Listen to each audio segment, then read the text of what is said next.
Quando eu tinha 15 anos, eu tive o meu primeiro emprego. Lá em Santa Catarina, eu tive a oportunidade de servir no escritório da Igreja Adventista do Sétimo Dia, que atendia a demanda no estado de Santa Catarina. A sede ficava ali na região metropolitana de Florianópolis. Parte das minhas funções exigiam que, de tempos em tempos, a equipe da conference, né, a gente chama de conference daqui, mas da associação lá, ela fazia viagens para várias cidades estratégicas em todo o estado de Santa Catarina, e a igreja dava treinamentos para os seus líderes daquela região. Isso acontecia no sábado, e no domingo tinha um evento que a gente chamava de Casa Aberta. Era quando o escritório da associação levava equipamento, livros, literatura, e fazia assinatura de lições, meditação meditação para as pessoas lerem, estudarem e tudo mais. Uma das cidades estratégicas dessas ações era a cidade de Joinville, lá onde o David nasceu, viveu e de onde ele veio.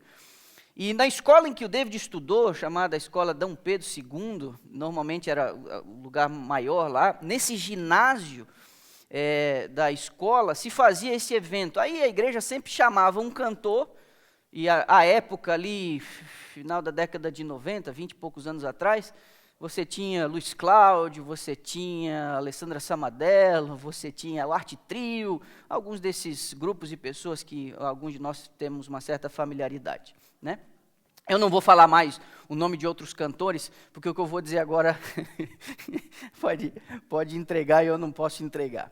Então, eu tinha um chefe imediato, hoje ele trabalha no escritório da Divisão Sul-Americana, na parte que cuida da aposentadoria dos pastores, mas à época ele era o meu chefe. Eu era caixa e auxiliar contábil, e ele era o contador dessa área da associação que cuidava aí da loja e a filial da Casa Publicadora Brasileira. Então, eu e ele ficamos na porta, enquanto todas as coisas estavam sendo aprontadas para dentro do ginásio, para dar o horário e as pessoas poderem entrar para comprar e tudo mais. Aí foi feito fila lá fora e tal, mas eu e ele estávamos ali à porta para garantir que o acesso não fosse liberado até o horário específico, não é? Então, na realidade, eu era apenas um rapaz, estava ali fazendo companhia, ele ficava de um lado da porta, eu do outro ali e tal, não sei o quê. Daqui a pouco me apareceu um senhor, e o senhor quis entrar. E aí ele, incumbido da função, disse assim, pois não, eu preciso entrar. Aí ele disse assim, não, mas não deu o horário ainda, vai abrir às 9, e eu aqui só olhando, né? Você vai abrir às 9. Aí ele disse, não, mas eu tenho que entrar. Eu disse, não, mas olha, eu sou responsável aqui, e o senhor não pode entrar, porque o senhor tem que esperar às 9 horas. E aí aquele senhor vira para ele e diz assim, você sabe quem eu sou? Aí o Marcelo vira para ele e diz assim, não, desculpa, eu não sei quem. Você sabe com quem você está falando? O Marcelo, não sei quem o senhor é. Aí o fulano diz assim, eu sou o fulano de tal. Aí o Marcelo, tipo assim, né, isso não diz nada para mim, né? E aí ele diz assim, eu sou o Marcelo, muito prazer, não é? E aí o homem meio bravo, assim, pegou e passou, e entrou mesmo, e foi lá e foi falar ali com parte de quem estava organizando, acima do Marcelo até e tal. E o Marcelo ficou me olhando assim e tal, e daqui a pouco me vem, né, alguém lá e chega lá na porta e fala, Marcelo, como é que você faz um negócio desse, rapaz? Como é que você não deixa o fulano entrar? Eu falei assim, eu falei, mas vocês me deram uma hora e não era para entrar depois das 9 horas? Eu falei assim, não, mas como é que você não sabe quem é o cara? Não, eu não sei, pode ser que ele tenha amnésia, porque nem ele sabe quem ele é, porque ele perguntou, você sabe com quem que você está falando e tal? E aí, como é que ele pergunta para mim quem ele é? Eu falei assim, não, rapaz, esse aí é o marido da fulana de tal que vai cantar. Aí ele disse, então por que ele não falou que ele era o marido da fulana? Eu tinha deixado ele entrar na hora, não é? Mas ele fala para mim, você sabe com quem que você está falando? Eu não sei com quem que você está falando, eu não sei com quem que eu estou falando. É interessante às vezes, porque quando a alguns de nós adotamos postura semelhante, supondo que somos pessoas realmente muito importantes, inclusive acreditando que os outros devem saber quem nós somos e com quem que eles estão falando, isso pode revelar um problema do coração, que muitos de nós conhecemos como orgulho. Nas palavras da serva do Senhor, no livro Parábolas de Jesus, página 77, ela diz assim, repare a força dessas palavras: nada é tão ofensivo a Deus, nem tão perigoso para o espírito humano como o orgulho e a presunção. Nada é mais ofensivo. De todos os pecados, é o que menos esperança incute e o mais irremediável de todos eles. Não é à toa que Cristo em algum momento chegou a dizer que prostitutas e publicanos precederiam a elite religiosa no reino dos céus. Porque o orgulho, ele quase tira as chances de qualquer um de alcançar o reino. Os orgulhosos não conseguem ver a si mesmos apropriadamente. Os orgulhosos precisam manter a pose, precisam preservar o seu status. Daí nós temos uma íntima ligação entre o orgulho e o ciúme. E mesmo as pessoas religiosas podem ser vítimas disso, não conseguindo evitar alguns sentimentos e pensamentos. Ainda que alguns desses pensamentos venham à nossa mente, é nosso dever não alimentar dentro da nossa mente. Eu disse a você, João capítulo 3, repare o verso 26, na minha versão. E foram ter com João e lhe disseram: Mestre, aquele que estava contigo além do Jordão, do qual tens dado testemunho, está batizando, e toda a gente sai ao seu encontro. O que nós temos aqui é a queixa dos discípulos de João Batista. João Batista havia desenvolvido o seu ministério basicamente às margens do Jordão. E houve em algum momento uma perda enorme de popularidade. Houve um momento em que o público de João estava se esvaziando. Houve um momento em que ele percebeu que ele não era o cara. E os discípulos de João Batista, que faziam ali à sua volta uma espécie de pelotão de elite, registrado no Evangelho de João, no verso 26, eles fazem uma queixa. Agora está todo mundo indo atrás dele. Até batizando eles estão, todo mundo vai com ele. Meu irmão, é muito fácil a gente aceitar sugestões de amigos, porque os amigos têm uma grande influência sobre nós, e as opiniões dos nossos amigos valem muito. Então você pode imaginar como aquela reclamação poderia ter afetado João Batista? Você já parou para pensar quão perigosas foram aquelas palavras? João, como eu disse, estava perdendo a sua popularidade muito rapidamente, e de repente alguém aparece e toma o seu lugar, como sendo o queridinho das multidões. Eu posso inclusive deixar a minha imaginação aqui, pintar um quadro. Imagino os demônios à volta de João Batista tentando tirar vantagem do seu coração humano, porque sim, ele era um pecador, mas quando os amigos vieram fazer essa queixa, João não deu a mínima chance para a tentação. Ouço o que vou lhe dizer, João Batista tinha sido educado para não ser o número 1. Repare o verso 28, aí mesmo na sequência do texto, na página onde você está. Vós mesmos sois testemunhas que vos disse, eu não sou o Cristo, mas fui enviado como seu precursor. O que tem a noiva é o noivo, o amigo do noivo que está presente e o ouve, muito se regozija por causa da voz do noivo, pois esta alegria já se cumpriu em mim. E verso 30, convém que ele cresça e eu diminua. Quando você sabe, quando você conhece o seu lugar, ninguém pode tirar isso de você. Quando você sabe qual é o seu lugar, você não vai desejar ser uma outra pessoa e nem terá tampouco ciúmes da posição dela. João naturalmente conhecia as condições do seu nascimento. Isabel, sua mãe, uma mulher crente, deve ter contado para ele a respeito do primo, que até então, poucos dias atrás, ele não tinha encontrado e nem tinha tido o prazer de uma conversa com ele ainda. De alguma maneira, a providência manteve os dois por mais de 3 décadas, ou em torno de 3 décadas afastados um do outro. E aqui, quem sabe, vai uma dica e uma sugestão, uma pista para os pais e mães de plantão. Quem sabe Isabel poderia servir de inspiração para nós. Nós não deveríamos educar os nossos filhos para ser o número 1. Nós estamos educando os nossos filhos como precursores do Messias. Nós deveríamos educar os nossos filhos para anunciar a chegada do Messias. Importa que ele cresça e nós diminuamos. Aqui vai uma pista para alguns de nós. Nós temos ainda um outro extraordinário exemplo no Antigo Testamento. Marca essa página de João 3, vamos voltar já já. Mas eu queria que você desse uma espiada no capítulo 32 do livro de Êxodo, lá no começo das Escrituras, o segundo livro do cânon sagrado. Êxodo capítulo 32, temos aqui um exemplo que também deveria servir de inspiração para mim e para você. Depois de uma grande rebelião registrada anteriormente ao capítulo 32, Deus se irrita com o seu povo e propõe a Moisés começar tudo de novo com ele. Mas Moisés recusa enfaticamente. Repare o verso 11 e 12 do capítulo 32. Porém Moisés suplicou ao Senhor seu Deus e disse: por que se acende, Senhor, a tua ira contra o teu povo, que tu tiraste da terra do Egito com grande fortaleza e poderosa mão? Verso 12, está aqui a chave do pensamento. Porque hão de dizer os egípcios, com maus intentos os tirou para matá-los nos montes e para consumi-los da face da terra. Torna-te, por favor, do furor da tua ira e arrepende-te deste mal contra o teu povo.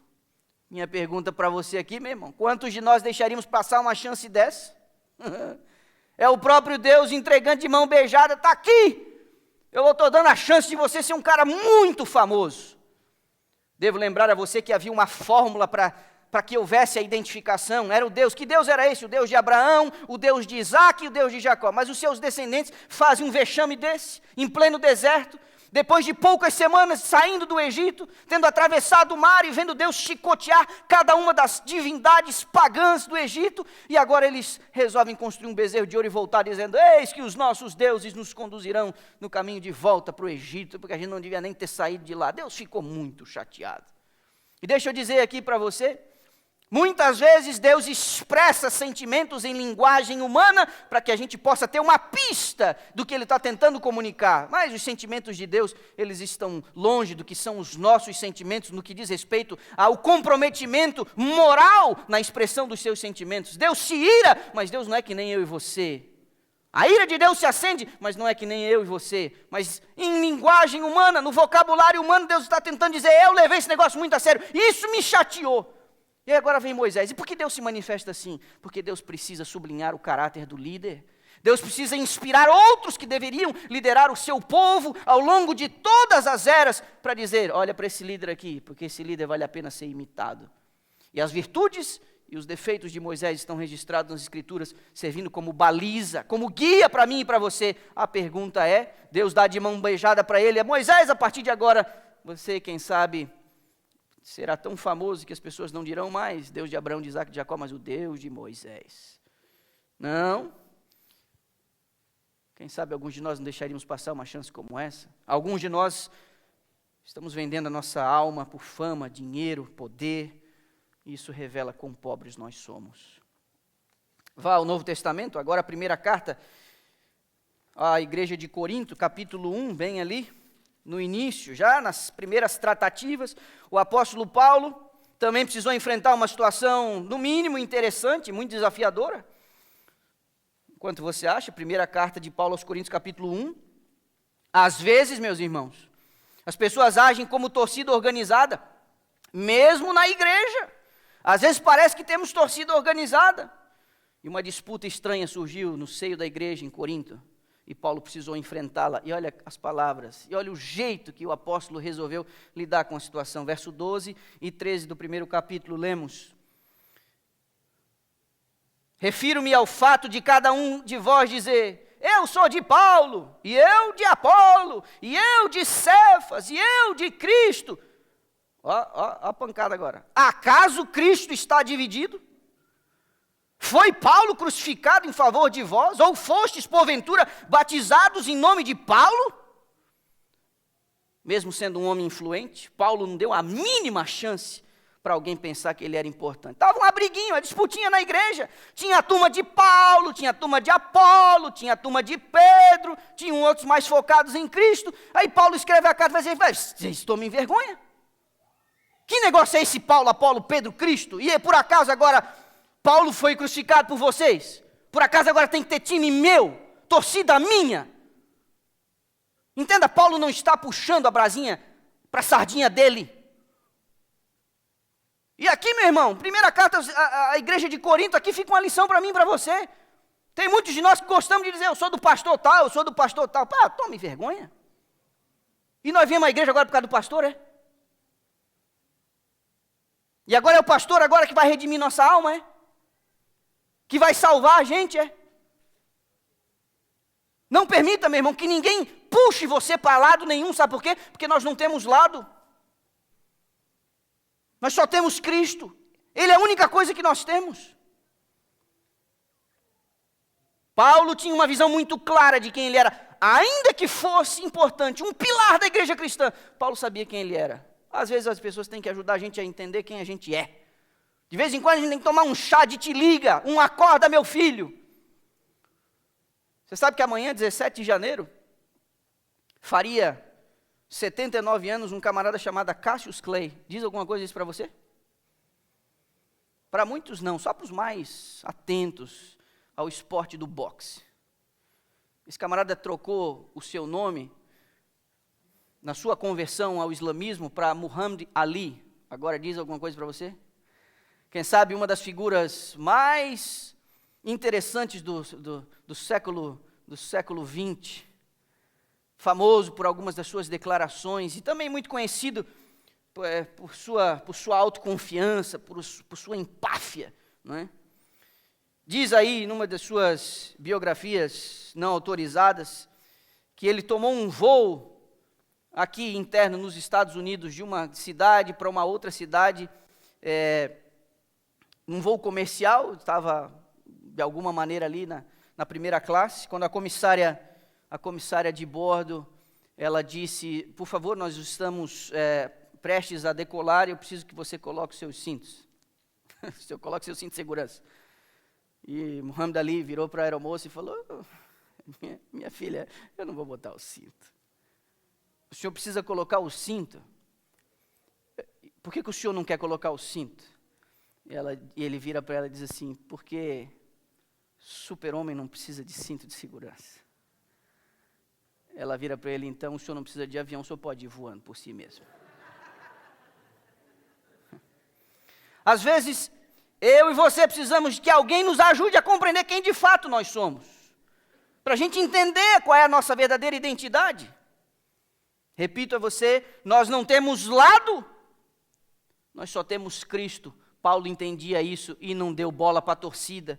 Não deu ouvidos a essa turminha que puxava a bandeirinha torcendo, eu sou de Paulo. Que Paulo que nada, não morri por vocês. Vocês não foram batizados em meu nome. Agora vamos voltar para João Batista. Volte aí ao Evangelho de João, mas dessa vez ao primeiro capítulo.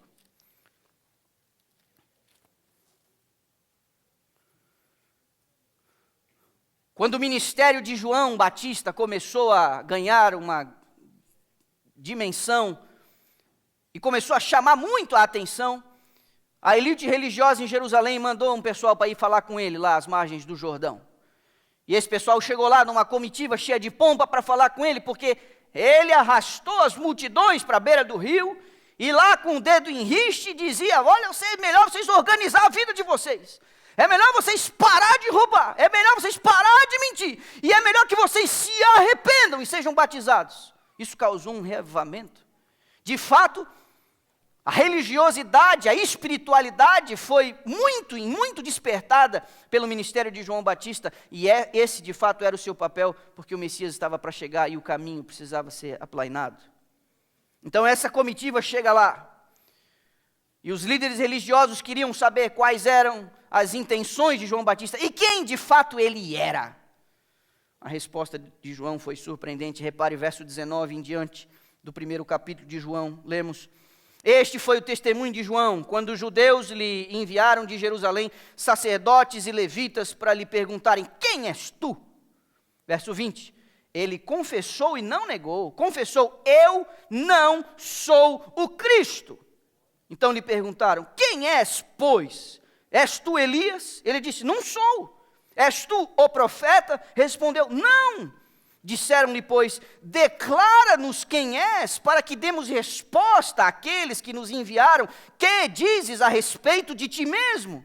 Então ele respondeu: eu sou a voz do que clama no deserto, endireitai o caminho do Senhor, como disse o profeta Isaías. Olhe para mim, meu irmão. João sabia quem ele era, mas o mais importante é que ele sabia quem ele não era. Tentar provar o nosso próprio valor é um dos grandes perigos que nós precisamos enfrentar na esfera social, emocional e espiritual. Você tem que saber quem você é e você tem que saber quem você não é. Esse é um negócio tão sensível, que chegou a ser a base da primeira tentação de Jesus no deserto, quando Satanás se apresentou a ele em forma como um anjo de luz.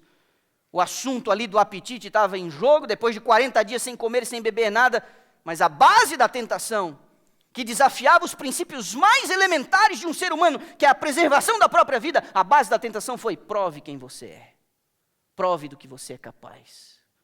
Não é isso que a gente tenta o tempo inteiro ficar fazendo? Ao falar com as pessoas, ao postar as nossas coisinhas nas redes sociais. Satanás tentou fazer Jesus provar a si mesmo, ignorando a glória de Deus, mas esse é assunto para um outro dia. João Batista sabia quem ele não era. Ele sabia que era apenas uma voz. Ele via a si mesmo apenas como um instrumento. E deixa eu dizer para você, isso é libertador. Quando eu e você não temos uma clara consciência de quem nós somos, nós estamos o tempo inteiro tentando provar alguma coisa para alguém. O tempo inteiro tentando manter a pose. O tempo inteiro tentando passar uma imagem, uma realidade que não condiz, de fato, com quem você é. Isso afeta as nossas relações sociais. Isso faz com que a gente compre coisa que não precise, aparente ser uma coisa que a gente não é, more onde a gente não daria conta. Isso, inclusive, no aspecto espiritual, é um grande problema. Na página 109 do livro Testemunhos para Ministros, a senhora White diz que não há orgulho tão perigoso como o orgulho espiritual. É a gente bater no peito nas nossas conquistas espirituais.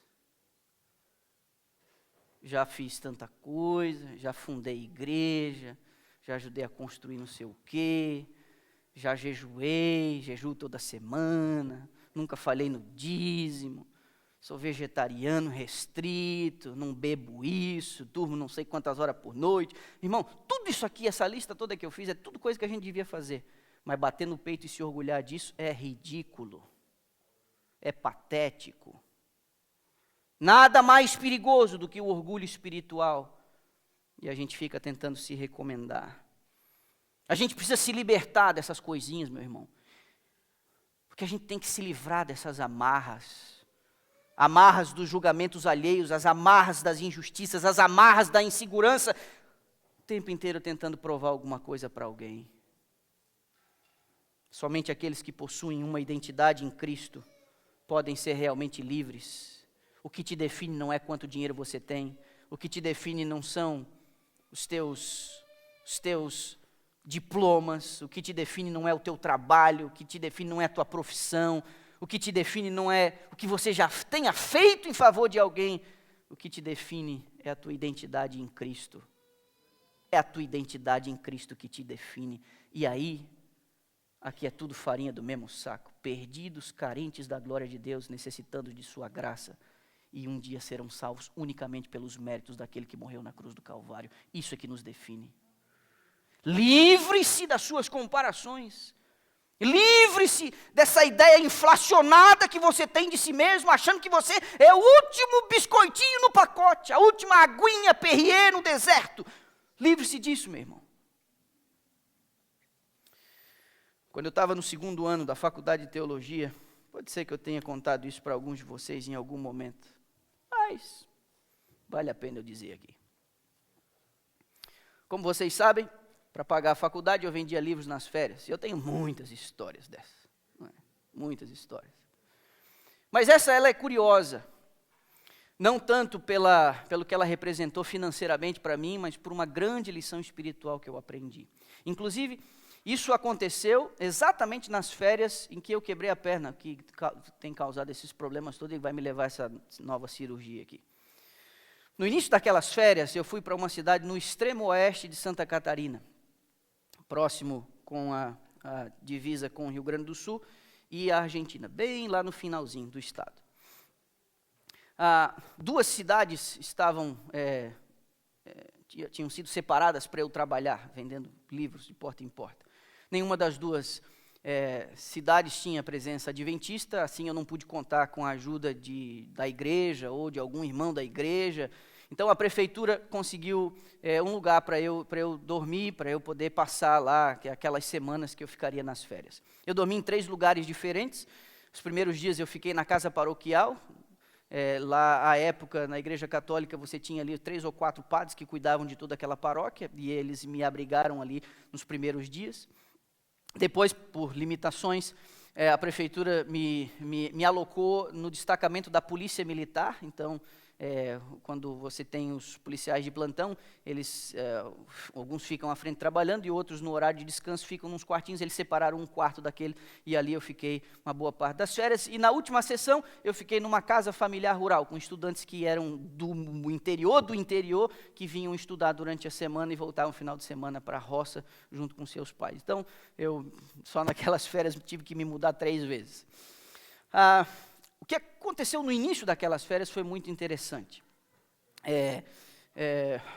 No início do período de férias, os estudantes estavam numa cidade maior, próxima, localizada ali, e o líder da equipe pediu um favor para mim: Manolo, venha no final de semana, eu pago a sua passagem de ônibus e me ajuda com o treinamento dos estudantes aqui no final de semana. Vai ser muito bom. Conte algumas das histórias e essa coisa toda. Ali eu já tinha acumulado algum tipo de sucesso a ponto de poder inspirar a vida de outros e contar alguma história e tudo mais, essa coisa toda. Mas eu evitava isso porque os dias eram muito curtos e você perde o ritmo, perde o foco e tal, então eu sempre evitava. E eu dizia, e André era o meu líder, hoje ele é editor da Casa Publicadora Brasileira. Se você pegar a sua lição da Escola Sabatina, você vai ter lá um dos editores da lição da Escola Sabatina. O André, ele foi meu líder de comportagem. Ele dizia: Manolo, por favor, venha, cara, vai ser muito legal, eu pago sua passagem, domingo de manhã você pega e volta e tal, enfim, domingo à tarde você está aí de volta. Aí ele insistiu tanto que eu fui. Aí eu fui, cheguei na cidade lá. Quando eu cheguei na campanha, rapaz, eu parecia o burrinho da história de quando Jesus entrou em Jerusalém, que estava todo mundo lá balançando a palmeira e cantando e tal, e Jesus em cima do burrinho. O burrinho achava que era para ele, né? Diz a história que eles contam para as crianças. Eu cheguei lá, mas parecia uma celebridade. Era uma meia dúzia de estudantes, devia ter uns 40 ou 50 lá, mas só faltava eles tocar em mim, assim, tipo, para pegar um pouco da virtude. E rapaz, aquilo foi bom, me senti tão importante. Eu me senti um cara, não é? E aquele final de semana só dava eu ali, todo mundo em volta, ouvindo as histórias, eu contando isso, contando aquilo, e passa a lição ali, e prega lá, e vai não sei o quê, no sábado não sei o quê, e no domingo de manhã faz o treinamento e diz para os outros como é que é para fazer o negócio. E vai lá e explica como é que é. Você tem que fazer assim, fazer assim, fazer assim e tal. E aí eu peguei o ônibus e voltei para a minha cidadezinha, porque as férias estavam começando e eu tinha muito o que fazer. Mas voltei assim, no percurso lá para a cidade onde eu estava, e eu pensei comigo: rapaz, eu tenho que fazer isso mais vezes. Não é? E aí eu comecei a trabalhar no domingo. E foi horrível a tarde de domingo. Não vendi nada. Segunda-feira, comecei de novo, nada. Só que deixa eu dizer um negócio para você.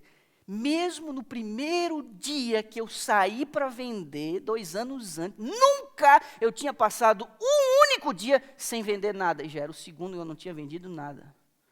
Deu terça-feira, nada. Aí o bar começou a bater o desespero. Quarta-feira, nada.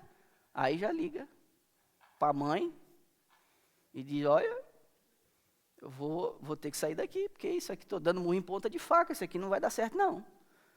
E é o seguinte, liga para o líder e fala, André, que cidade ruim que você me deu, tá ruim aqui, cara. Terceiro, quarto dia, desde domingo, eu não vendo nada, nada, André, nenhum livro, isso nunca aconteceu. Numa hora dessa aqui eu já devia ter 20% da bolsa, nada. Quinta-feira, nada, aí meu companheiro. Aí o desespero batendo e já comecei, André, já veio outra cidade, cara, eu não vou ficar aqui essas férias, que essa cidade é horrível, não dá, tem alguma coisa que ou se tu não me arrumar uma cidade aqui na região, eu vou lá para a região de Florianópolis lá e vou com o pessoal da igreja e vou por indicação, sei lá, aqui eu não vou ficar não. Aí deu sexta-feira, perto do meio-dia, visitei uma senhora, me lembro ela fazendo um bolo lá e tal, e a senhora titubeou, eu vendi um livro para ela empurrado, que ela assim, ó, vai comprar. E fui almoçar com um livro na semana inteira, isso nunca tinha acontecido, meu companheiro. Aí pensei comigo, cara, vou orar esse sábado. E domingo é o seguinte, domingo é o último dia que eu dou para essa cidade. Se não rolar domingo, segunda, eu ó. Mas aí veio a sexta-feira, o pôr do sol. E eu fiquei lá no quartinho, atrás do destacamento da Polícia Militar. Me lembro muito bem, tinha uns pés de mexerica, bergamota, ou tangerina, dependendo de onde você é do Brasil. Tinha uns pés lá, sentei lá embaixo, peguei umas tangerinas daquela, fui comendo, orando a Deus, orando. Aí, meu irmão, quando eu preciso confessar meus pecados, alguns deles antigos, eu só pego desse final de semana para cá, porque daquele final de semana para trás eu confessei todos. Todos. Vasculhei minha vida. Não, isso aqui é pecado escondido, isso aqui não pode ser outra coisa. E aí eu fui. E orando a Deus, e meu pai, como é que é esse negócio aqui? Vai para cá e vai para lá, orando. E Deus me deixou, meu gente, Deus me deixou. Eu falava, ele não dizia nada, ele me deixou na agonia. Semana inteira na agonia, um sábado na agonia. Quando estava assim, no sábado à tarde e tal, é como se eu tivesse sentido aqui no meu coração. E Deus fala com a gente, creia nisso, Deus fala com a gente. É como se Deus estivesse dizendo, deu? Posso falar agora? Disse tudo que tinha para dizer? Posso falar agora? Tu não é o cara? Tu não é o bonzão? Não disse para todo mundo lá domingo passado como é que era? Entrou lá achando que ia, né? A solução para os estudantes chegou, né? Chega lá e diz e tal, o pessoal falando, se tivesse alguém com um alfinetezinho ali, tinha estourado de tão inchado que você estava. Estou traduzindo para você, né? Deus usa um vocabulário um pouquinho mais refinado. Mas é assim que entra na cachola da gente, né? Tome vergonha! Tua mãe está lá e teu pai, de 30 em 30 minutos, ajoelhando, pedindo para eu te ajudar. Não falho na oração. E nem para dizer isso lá para eles, tu falou que tua mãe ora de 30 em 30 minutos com o relógio dela que desperta. Tu não contou para ninguém que tu chora todo dia, que nem uma criança aqui antes de sair? Dependendo de mim, aí chega lá e furta de mim a minha glória, porque eu sou o teu ajudador. Então tu tome vergonha. Meu irmão, eu chorei debaixo daquele pé de tangerina, pedi perdão pelo meu orgulho. Sabe por quê? Porque quando você tem uma visão errada de si mesmo, você impede que as mais belas, ricas e preciosas bênçãos fluam no teu coração. A gente tem que sair desse pedestalzinho de nada que a gente resolveu construir para parecer ser uma coisa que a gente não é. Esse negócio de, você sabe com quem você está falando? Isso é a coisa mais ridícula que existe. Nunca bata no peito por nenhuma conquista que você tenha alcançado. Seja ela profissional, acadêmica, ou mesmo espiritual. Sabe por quê? Porque todo dom perfeito vem do Pai das luzes, diz o apóstolo Tiago. Nós não somos nada. Nós não temos nada. Nós somos pó. Um bando de abobado que acha que é alguma coisa. No domingo eu saí para trabalhar. Me lembro bem, eliminatórias da Copa do Mundo de 2002, o Brasil estava bem complicado. E o Brasil, naquele final de semana, ganhou do Uruguai num jogo assim, determinante. Eu lembro disso porque, quando eu comecei a trabalhar, eu logo tive que parar, porque as pessoas todas estavam em casa, muito atentas no jogo da seleção brasileira, às 4 horas da tarde do domingo. E eu tive que voltar a trabalhar só depois. E vou dizer para você, com o humor da vitória do time brasileiro, e com a ajuda de Deus e um coração humilhado diante dele, eu arrebentei naquele domingo, mas já entendendo que não era por nenhuma virtude que havia em mim. E Deus é tão bom, porque naquela semana a coisa foi. E a semana que eu tinha zerado, Deus compensou na semana seguinte, porque eu vendi o dobro do que eu costumava vender numa semana. E Deus foi bom e tudo, o resto é história, e uma perna quebrada no final das férias. E aqui estou eu. A expressão de São João Batista, de João Batista é realmente incrível.